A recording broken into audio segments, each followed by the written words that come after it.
Bien, pues continuamos hoy con la segunda sesión acerca del tema de la interpretación de la Biblia. Hoy iniciaremos algo acerca del espíritu y los métodos correctos que hacen falta para poder interpretar la palabra de Dios. Hay dos elementos que son inseparables cuando nos acercamos a este tema. Uno es el texto que estudiamos, que es la Biblia, la palabra de Dios, y otro es el intérprete, la persona que va a tratar de extraer el significado de esta palabra. La labor del intérprete, pues, es llegar a comprender exactamente y de una manera correcta qué es lo que dice el texto, y para ello tendrá que determinar qué es lo que quiso decir el autor, cuándo lo dijo y a quiénes se lo estaba diciendo. O sea, dicho de otra manera, la tarea consiste en descubrir, identificar lo que el autor pensaba y quiso comunicar. Y fuera de ahí, pues cualquier otra cosa que digamos es tu opinión personal, son tus impresiones, pero no el mensaje de Dios. Así que es importante llegar a este punto, ¿no? Y hoy iniciaremos hablando acerca del intérprete, y en la próxima sesión hablaremos acerca de los métodos correctos de interpretación, en ese caso de interpretación bíblica. Entonces hoy os invito a que pensemos acerca de la persona, si hay algún requisito, si hay alguna condición que debemos de cumplir para que podamos interpretar bien la Biblia. Bueno, como decíamos el otro día, la interpretación de la Biblia, que es nuestro tema, solo tiene una interpretación correcta, no hay muchas. Solo hay una cosa, que es la que Dios dice en cada caso, en cada momento, la que quiso decir. Luego podemos tener múltiples aplicaciones. Ahora, para que esa interpretación sea la correcta, gracias a Dios, con nuestras limitaciones, contamos con la ayuda, con el auxilio del Espíritu Santo, que el Señor lo envió precisamente para eso. Él es el autor de este libro, Él es el que guió a los escritores, así que nadie mejor que el Espíritu Santo para que podamos entender su palabra. Y precisamente esa es una de sus funciones. Hay algunos textos en la Biblia, varios, algunos ya hemos mencionado, en 1 Corintios capítulo 2, versículos del 9 al 12, donde el Señor anuncia que habría cosas que ojo no vio, ni oído oyó, ni han entrado al corazón del hombre, cosas que Dios ha preparado para los que le aman, es decir, para nosotros, pero Dios nos las reveló por medio del Espíritu, porque el Espíritu todo lo escudriña, aún las profundidades de Dios. Y luego añade, porque entre los hombres, ¿quién conoce los pensamientos de un hombre, sino el espíritu del hombre que está en él? Dice, asimismo, nadie conoce los pensamientos de Dios, sino el espíritu de Dios. Y nosotros hemos recibido no el espíritu del mundo, sino el espíritu que viene de Dios para que conozcamos lo que Dios nos ha dado gratuitamente. Así que aquí hay una actividad importante del Espíritu Santo, que Jesús también lo anunciaba a los discípulos, que cuando lo enviase sería para guiarnos a toda la verdad. Ahora os voy a proponer una pregunta. ¿Qué características crees que debe reunir una persona para poder interpretar bien la Biblia? ¿Qué crees que hace falta para que yo pueda hacer una buena interpretación de la Biblia? Características personales. Vamos a hablar aquí de características personales. ¿Podéis sugerir algunas antes de que hablemos de ellas? Un corazón dispuesto. Muy bien, importante la actitud del corazón para poder percibir lo que Dios me quiere decir, ¿no? Para que sea algo más que letras de un libro. Muy bien, Aaron. Primero, ¿Alguna? creer en Dios y creer también que Dios es el que la Biblia es la palabra de Dios. Eso es indispensable. Pues sí, también creer, claro, si Dios no existe ya, entonces no tenemos su palabra, pero creer que ese libro es la palabra de Dios, efectivamente. Acercarse sin prejuicios. Exacto, tratar de dejar fuera los prejuicios es un gran desafío. Oración previa ante la lectura. Muy bien, oración, buscando que el Señor nos hable, ¿no? Y nos guíe. Correcto. También tener libros o textos de apoyo, porque no Ujú. tenemos el conocimiento absoluto para todos los contextos. Entonces hacen falta guías de Sí, apoyo. sí, vamos a hablar eso también después, las herramientas, ¿no? Que el Señor pone a nuestra disposición. Bueno, ya si decís un par de características personales más, ya podemos cerrar el estudio y nos vamos. Ya sabéis la respuesta. Yo que propongo que una podría ser la honestidad Honestidad también, a la hora de acercarse a la Biblia, ¿no? sin duda. Mm. A veces buscamos lo que queremos encontrar, ¿no? Y hay que ir intentando ir, si es posible, como quien dice, en blanco para ver qué me dice el Señor, ¿no? Mm. Yo diría también como el deseo de cambiar, porque puedo leer y no sentirme identificado. Es la disposición a tomar en cuenta, ¿no? Lo que descubramos en la palabra, obedecerla, sí. Si no, ¿para qué quieres saberlo? Mm. Puede ser también la humildad para acercarnos con reverencia y con respeto y tener Ujú. esa posibilidad de abrir el corazón, ¿no? Sí, A ser aceptados. humildad es una de las condiciones también. Sí.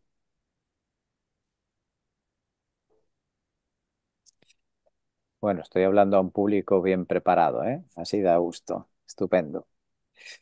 La primera condición diríamos que sea una persona espiritual, porque aquí estamos hablando de una actividad espiritual, de una actividad del Espíritu Santo. Por lo tanto, la primera condición es que debe ser un creyente, una persona nacido de nuevo, alguien que ha nacido del Espíritu, como dice Juan capítulo 3, ¿no? A Nicodemo en esa conversación le dice que es necesario nacer del Espíritu para poder entender las cosas del Espíritu. Así que la persona necesita una regeneración, que es lo que hace el Espíritu Santo, y eso nos permitirá comprender las cosas del Espíritu.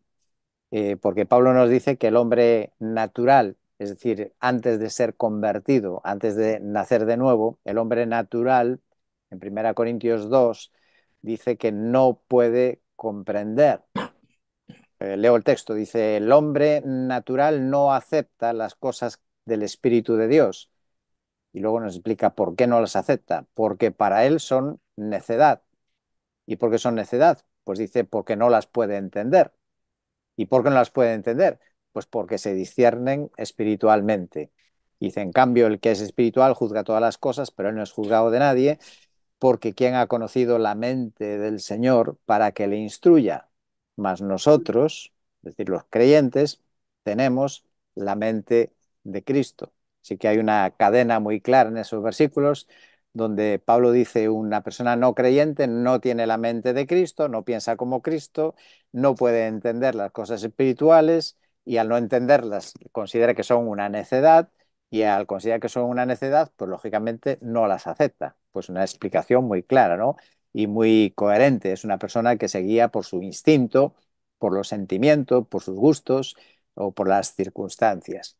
Y creo que algunos ejemplos que mencionamos a veces, pues podemos ver a Saulo de Tarso, ¿no? Un hombre preparado, incluso hasta temeroso de Dios, con todo el conocimiento del Antiguo Testamento, sin embargo, era ciego espiritualmente, ¿no? Para identificar, reconocer a Jesús como el Mesías.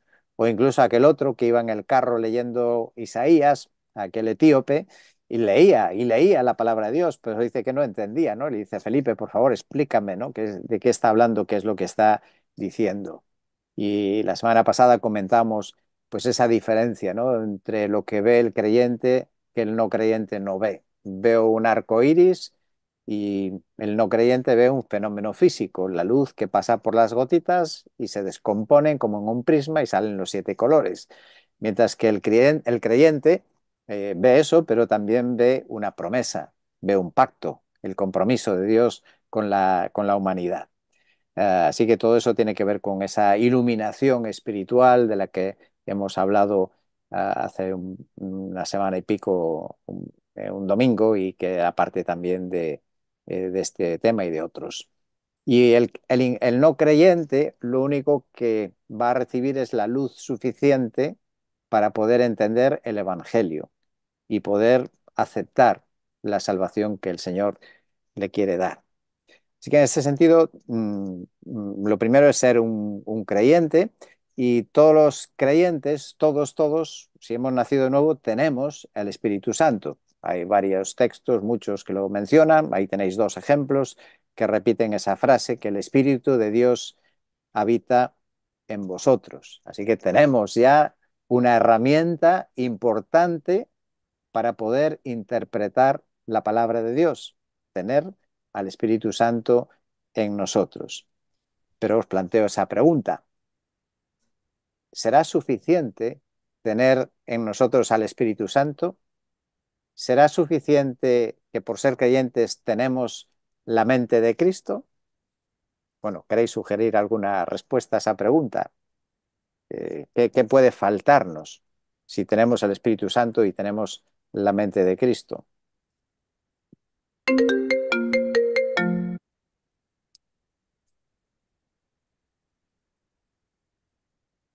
Yo creo que por parte del Espíritu Santo no falta nada.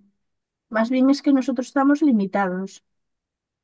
O sea, Ujú, estamos limitados para entender y comprender a lo mejor todo lo que el Espíritu Santo tiene que decirnos, pues porque tenemos carencias.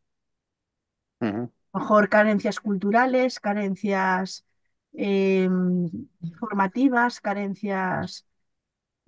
No todo el mundo, no sé si me estoy explicando. Sí, Entonces, sí, perfecto. a medida que nosotros también avanzamos en la formación y avanzamos en la cultura y avanzamos y somos personas, no sé cómo decirlo, pues también el Espíritu Santo nos va a dar, el Espíritu Santo nos da según nuestro entendimiento. Si tenemos poco entendimiento, poco podremos avanzar. Ujú, Si vamos avanzando en el entendimiento, pues más comprenderemos y más nos dará. ujú. O sea, creo Bien. que los limitados somos nosotros, no el espíritu. Bueno, no sé hasta qué punto el Espíritu Santo, al repartir los dones, esto también reparte a unos más capacidad para Mm. esto, llegar a interpretar ciertos episodios de la Biblia, no lo básico, pero sí ciertos Mm. episodios, ¿no? Sí, sí, así es. Mm. Yo creo que la base es cuando tenemos a Cristo en nuestras vidas, el Espíritu Santo nos es dado. Pero luego el siguiente paso es escudriñar las Escrituras, Ujú. porque ahí es las que nos dan la sabiduría, los que nos van completando cada vez más a la imagen de Cristo. Exacto. Muy bien.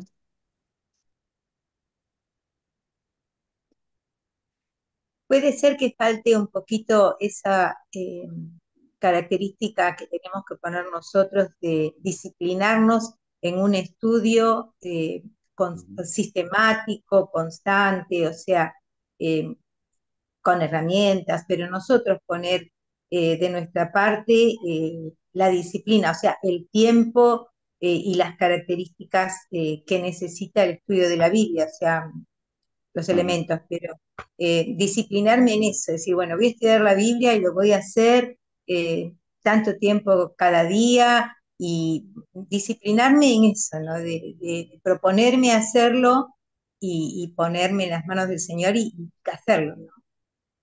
Sí, en definitiva es eso, ¿no? El conocimiento de la palabra, que hay que dedicarle tiempo, ¿no?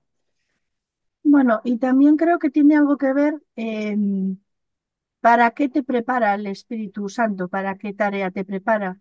Porque si miramos todos los grandes hombres de la Biblia, hombres y mujeres de la Biblia, no todos realizaron las mismas tareas. Había hombres sencillos que realizaron grandes tareas, pero no eran las mismas tareas que otros más preparados que también realizaron otras grandes tareas. Por ejemplo, estoy pensando eh, no sé, en el profeta Elías, por ejemplo, y en el apóstol Pablo. Fueron ambos grandes hombres de Dios, pero el Espíritu a uno lo capacitó para una tarea y al otro para el otro. Entonces, no tenían por qué tener el mismo, o sea, me refiero, no sé Sí, si se puede hablar de sí. niveles, ¿no? Pero Bueno, más bien de dones, ¿no? Que lo que mencionaba Paco antes, ¿no? Dios capacita a unos para unas tareas y otros para otras. Sí. Bueno, vamos a avanzar. Decimos que necesitamos que sea una persona espiritual y por lo tanto a esto hay que añadir lo que Pablo matiza en 1 Corintios 3, que no sea un creyente carnal. Podría ser que sea un creyente carnal. Dice Pablo que a los creyentes carnales solo pueden tomar leche, mientras que los espirituales son los que pueden comer carne. Tomar leche, lo que está diciendo es recibir simplemente la enseñanza de los maestros, es decir, enseñanza ya masticada, ya preparada. No necesita mastigarla, solo necesita tragarla, ya se lo dan todo hecho. Pero la carne hay que masticarla. Y diríamos que la carne es recibir la palabra directamente, estudiar directamente la palabra de Dios. Y esto hay que darle vueltas y masticarla, ¿no? Por eso que no es suficiente ser creyente, no es suficiente tener simplemente al Espíritu Santo en nosotros, no es suficiente tener la mente de Cristo, tenemos que también ser creyentes que no lleven una vida carnal. La mente de Cristo, es verdad, tenemos la mente de Cristo, pero la mente funciona con el conocimiento de Cristo. La mente por sí sola no es nada. Es la mente de Cristo, pero con el conocimiento de Cristo. Y ese conocimiento hay que alimentarlo con toda la palabra de Dios y no solamente con algunas palabras favoritas. Y solo así, cuando realmente hemos tenido un estudio completo y un conocimiento completo de la palabra de Dios, es que podemos atrevernos a responder a aquella pregunta que usamos muchas veces, ¿no? Para nuestras decisiones. Bueno, y en esa situación, ¿qué haría Jesús? Pero para contestar esa pregunta hay hay que tener la mente de Cristo, ¿no? ¿Cómo vamos a contestar esa pregunta si no tenemos toda la información necesaria?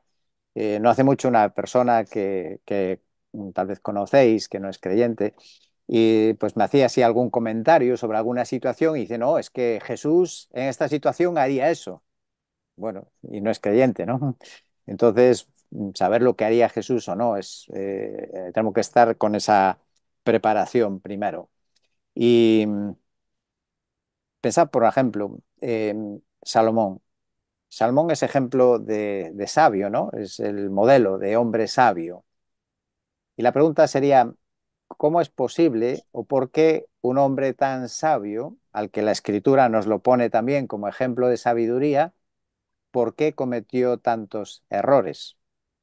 Bueno, porque uno puede tener algo y no usarlo.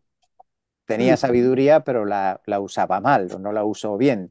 De la misma manera, el creyente puede tener y tenemos la mente de Cristo, pero podemos no estar usándola. Y nuestra mente es un campo de batalla. Es un campo de batalla entre dos fuerzas, ¿no? Entre el Espíritu de Dios, lo que Dios desea y lo que nosotros deseamos. Y hay lucha, ¿no? Y hay voces. Hay la voz del Espíritu y también está la voz de Satanás y está la voz de la carne. Con lo cual, no es solo tener la mente de Cristo, es también el caso que le hacemos, ¿no? O cómo la capacitamos.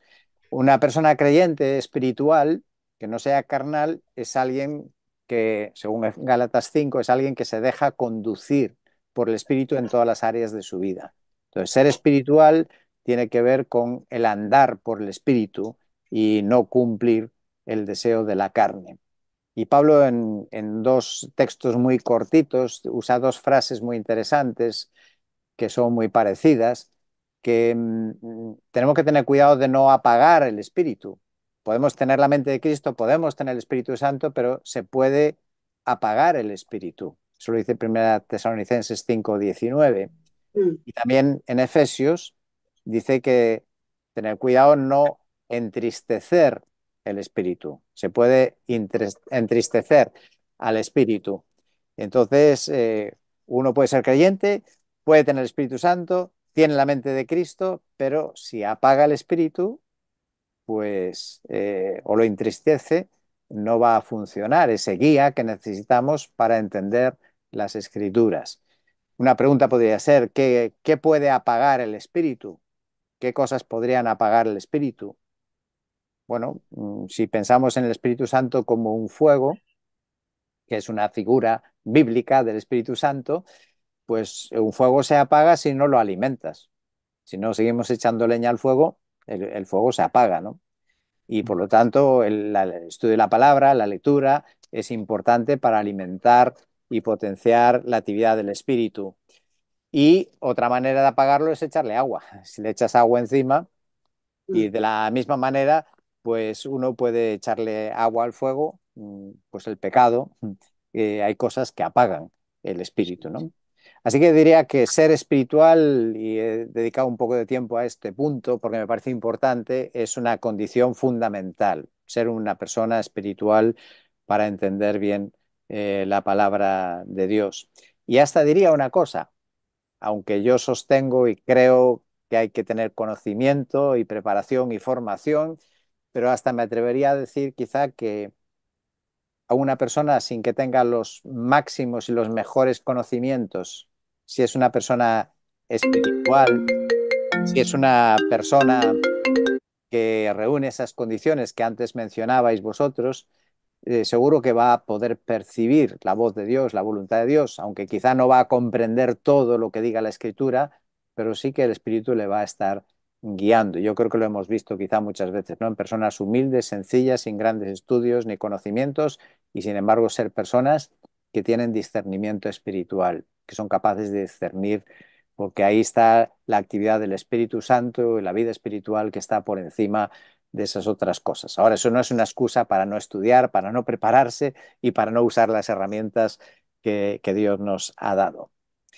Otro aspecto importante es creer en y lo mencionó antes creo Andrés, que es la inspiración, creer que la Biblia es la inspirada por Dios, ¿no? Toda ella, de principio a fin, que toda la palabra es inspirada por Dios, porque claro, si no, ¿cómo vas a interpretar si crees que una parte es y la otra no es? De este tema ya lo hemos hablado, tenéis ahí las citas y no voy a detenerme en ello. Y el motivo de que sea la palabra de Dios totalmente inspirada por Dios significa que no puede haber contradicciones. Ya sé que a veces hay aparentes contradicciones, pero la interpretación correcta nos la dará el estudiar esas contradicciones a la luz de toda la palabra, de toda la palabra. Ese tema ya hablaremos de él también más adelante. Otro aspecto, otra condición que habéis mencionado es la obediencia, el obedecer a la palabra, ¿no? El someternos a su autoridad. Si creemos realmente que es la palabra de Dios, pues lo consecuente es obedecerla, ¿no? Someternos a esa palabra, nos pone la obligación de obedecer la palabra de Dios. Fijaos que la palabra tiene el mismo calificativo que Dios mismo. En la Biblia encontramos que Dios Padre es la verdad, encontramos que el Hijo es la verdad, encontramos que el Espíritu Santo es la verdad y también se nos dice que la palabra de Dios es la verdad. Así que, eh, ¿por qué habrías de esperar que Dios te responda, ¿no? Y que te vaya a revelar su palabra si no tienes ese propósito de obedecerla, ¿no? Y menospreciar la palabra de Dios, pues es menospreciar a Dios mismo, es no tomarle en cuenta a Él. La palabra de Dios es la máxima expresión de su autoridad. Dios ejerce su autoridad con su palabra. Su palabra son órdenes. Con su palabra creó el mundo, con su palabra hizo milagros, con su palabra ahuyentó a Satanás, ¿no? En aquel monte de la tentación. Y la palabra de Dios, pues Pablo dice que son mandamientos, no son consejos, son mandatos, son mandamientos. Y por lo tanto una persona temerosa de Dios no puede ignorar eso y tiene que ser una persona que se somete a la autoridad de esa palabra si realmente creemos que es lo que es. Tenemos que vivir aquello que vamos conociendo y descubriendo.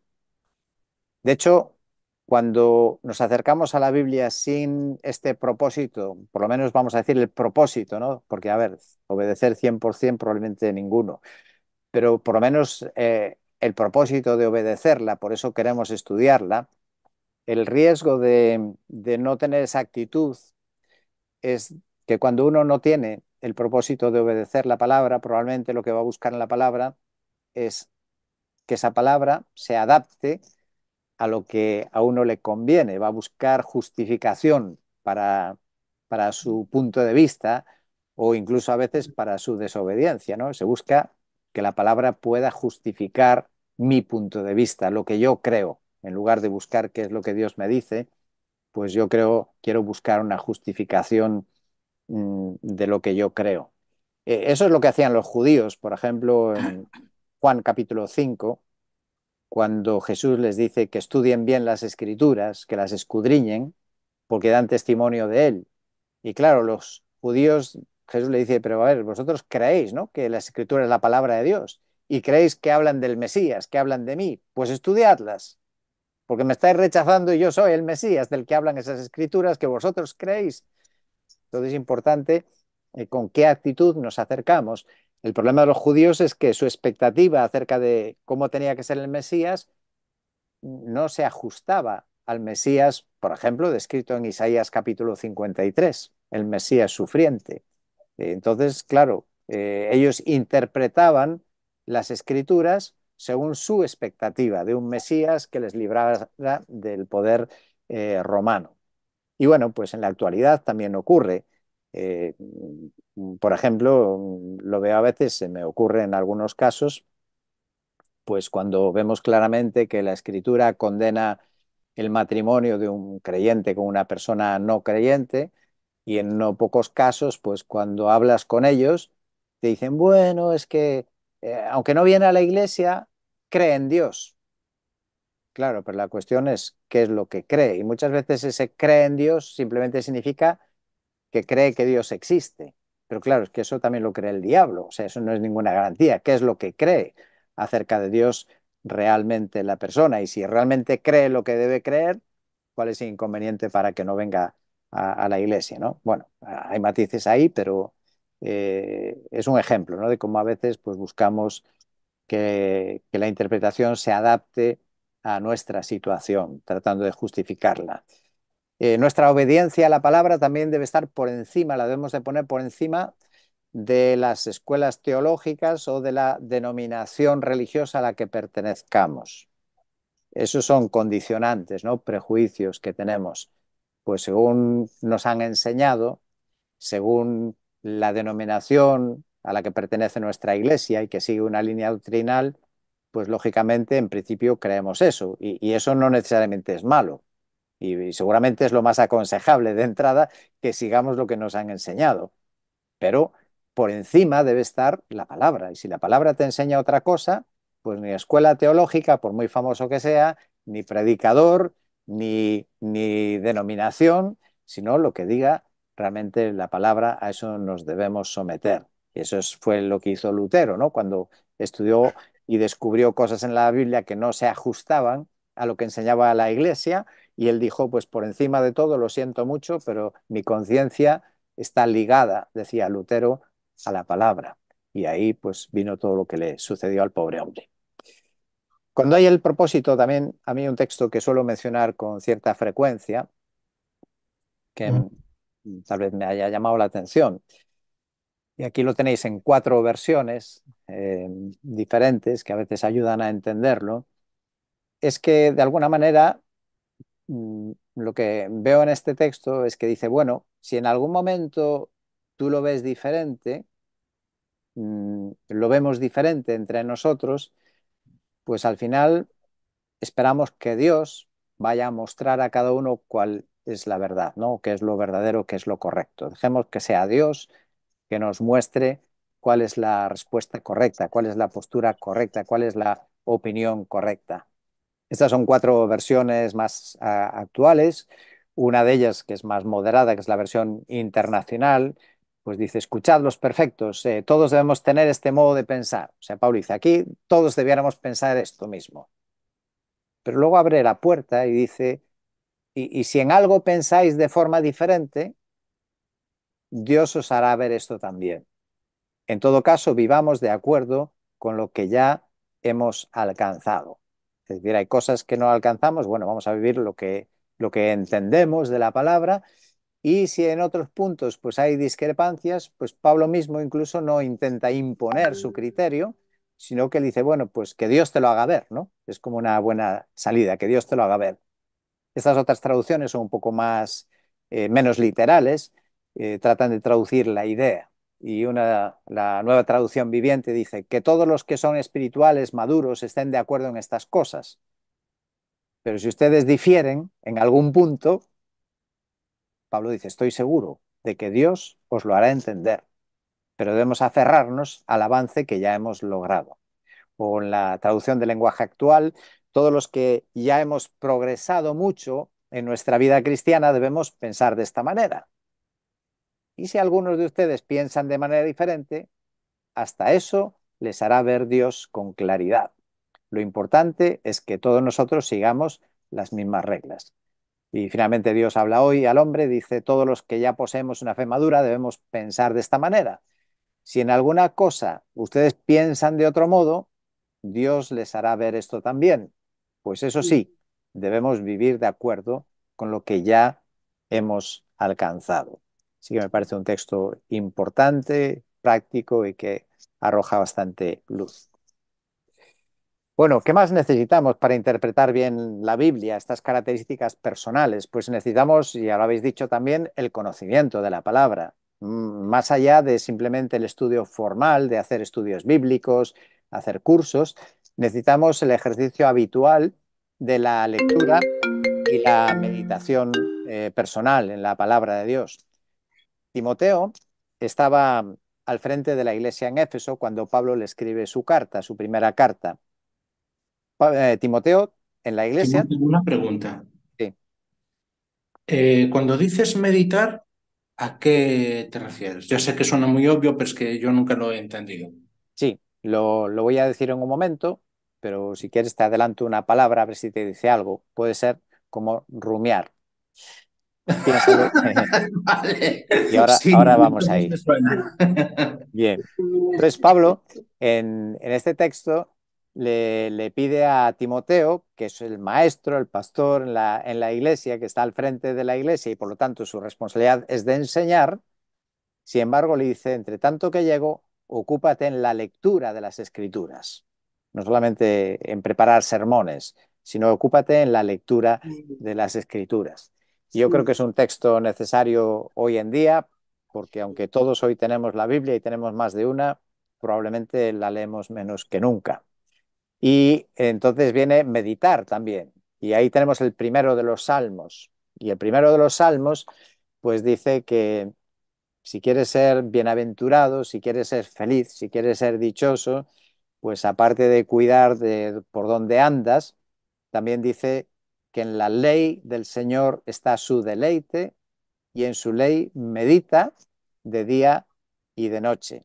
Y yo decía que meditar es como rumiar, lo que hacen los herbívoros cuando han comido y vuelven otra vez a masticar. ¿Para qué? Pues para sacarle el jugo al alimento que han tomado, ¿no? Entonces es importante que leemos la Biblia, pero podemos luego a lo largo del día o a la noche, mientras no te quedas dormido, estar dándole vueltas, ¿no? Oye, pues esa frase que he leído y qué querría decir el Señor, por qué Pablo actuó de esa manera. Y eso es como meditar, ¿no? Y dando vueltas. Y el Señor va dando luz conforme lo hacemos.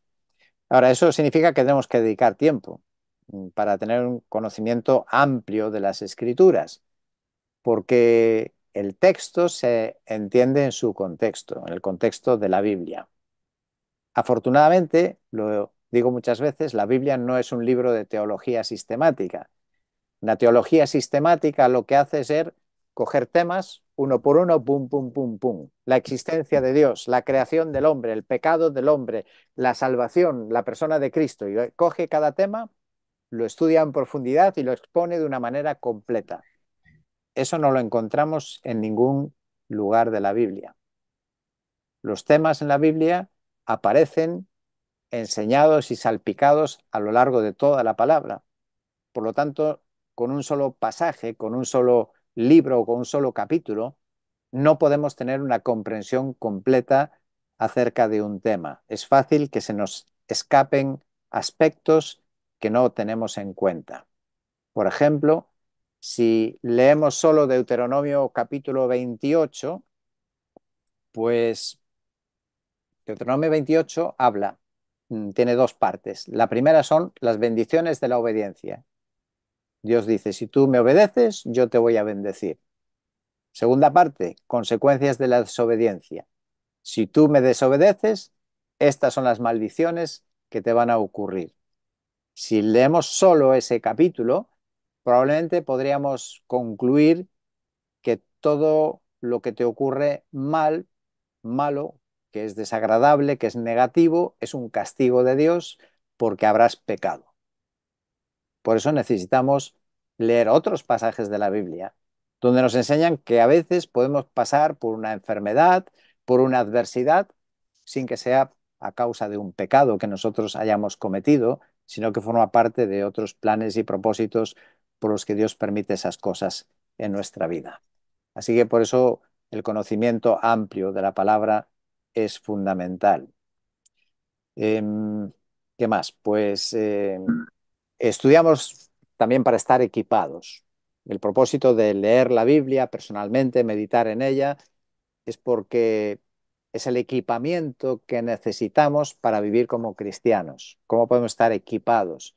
Entonces, el propósito de estudiar la Biblia no es para interpretarla simplemente y tener muchos conocimientos, sino para poder vivirla, para poder hacer frente a la realidad de la lucha espiritual.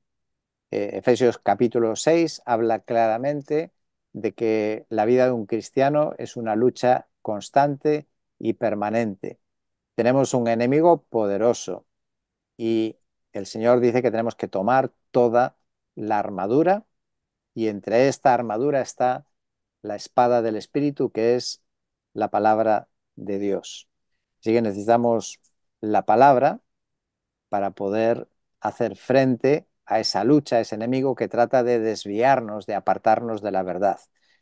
Y todos nuestros problemas yo creo que vienen, pues, o muchos de ellos, de ese mundo espiritual, ¿no? Otros vienen de nuestras malas decisiones. Una frase que leí decía, día sin lectura y meditación es tiempo abierto a la acción de Satanás. La voy a repetir. Día sin lectura y meditación es tiempo abierto a la acción de Satanás. Estás desarmado. El Espíritu de Dios usa, es lo que dice Efesios 6, las palabras de Dios. ¿Tú quieres que el Espíritu Santo actúe en tu vida? ¿Tú quieres que el Espíritu Santo te ilumine? Pues lo hace con las propias palabras de Dios. Por eso necesitamos conocerla para que el Espíritu haga su labor. Otro punto que mencionasteis, muy bien, el compromiso con la oración. Siempre lo enseño en las clases de discipulado, en las clases de bautismo, que tenemos que acercarnos a la palabra de Dios haciendo una oración primera. Antes de empezar siquiera a leer, debemos de orar para que el Espíritu nos ilumine. Y ahí tenemos una oración en el capítulo más largo de la Biblia, dedicado precisamente a la palabra de Dios. ¿Y qué dice ese versículo? Una oración muy corta. Abre mis ojos para que vea las maravillas de tu ley. Quiere decir que es posible leer la palabra y no ver las maravillas que hay ahí. Pero le pedimos a su autor, le pedimos a ese Paracleto, el que viene a nuestro lado para ayudarnos, le pedimos que abra nuestros ojos, que nos ilumine y que nos permita ver las maravillas que hay en la palabra de Dios. Y durante nuestra vida cristiana, en nuestro estudio, pues Pablo oraba por los creyentes de Éfeso y podemos hacer nuestra esa oración, ¿no? Donde pedía a Dios que les diera espíritu de sabiduría y de revelación en un mejor conocimiento de Dios.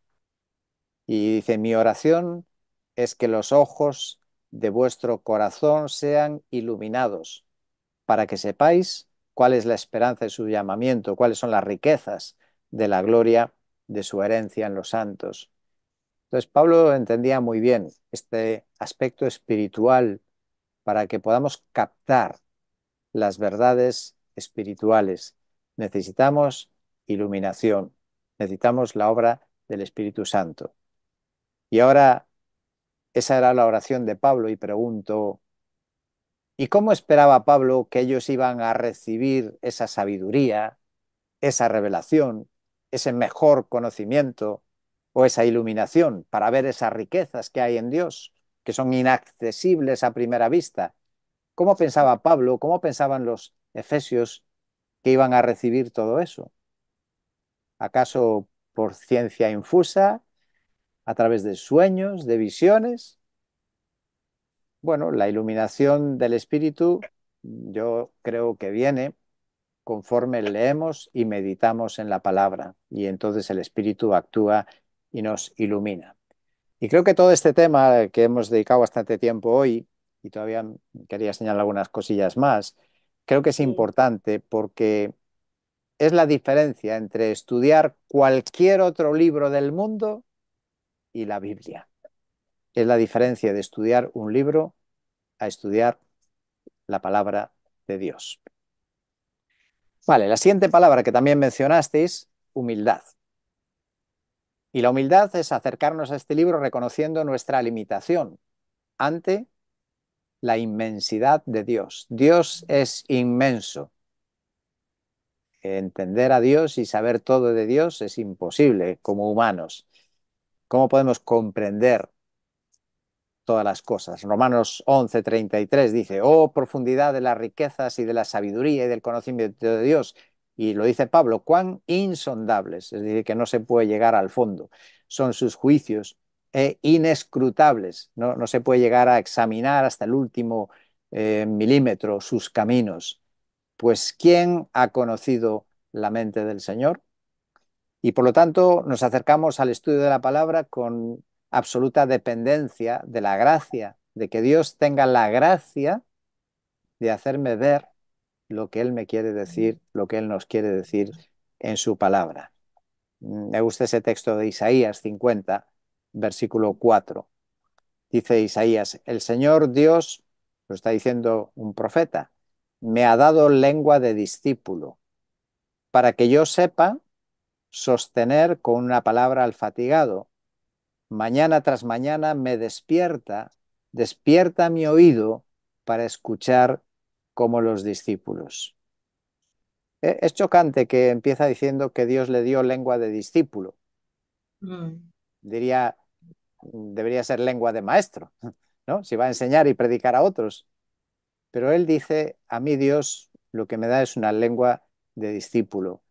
El discípulo que está para aprender, para escuchar. Y dice, aún para escuchar, dependo de que el Señor abra mi oído para que yo pueda escuchar la palabra, la voz de Dios. En Pedro también nos dice que tenemos que desear como niños recién nacidos la leche pura de la palabra. Y esa es dependencia total.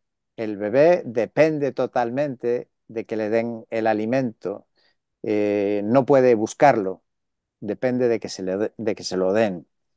Y por eso es importante aprovechar las oportunidades de escuchar los estudios de la palabra de Dios. Y si ahora no puedes estar en directo, puedes escucharlo en diferido. Entonces, ¿tenemos deseo o no? Somos como ese recién nacido, dice Pedro que debemos de ser, que desean escuchar la palabra, o ya creemos que lo sabemos todo. El problema de la humildad es que si no eres humilde, si te acercas con orgullo a la palabra de Dios, pues dice que Dios resiste a los soberbios. Dios, la gracia de conocer, de entender, de poder sacar provecho, mayor provecho a su palabra, esa gracia viene hacia los humildes. Para los que son humildes, recibirán la gracia de la iluminación. Así que si vas a estudiar la palabra, si vas a ir a un estudio bíblico, vas a hacer un curso solo para presumir de cuánto sabes, pues no vas a percibir lo más importante. Y como el tiempo ha terminado, solo deciros unas características de la humildad y con ello lo dejamos aquí y nos queda algo más para el próximo día.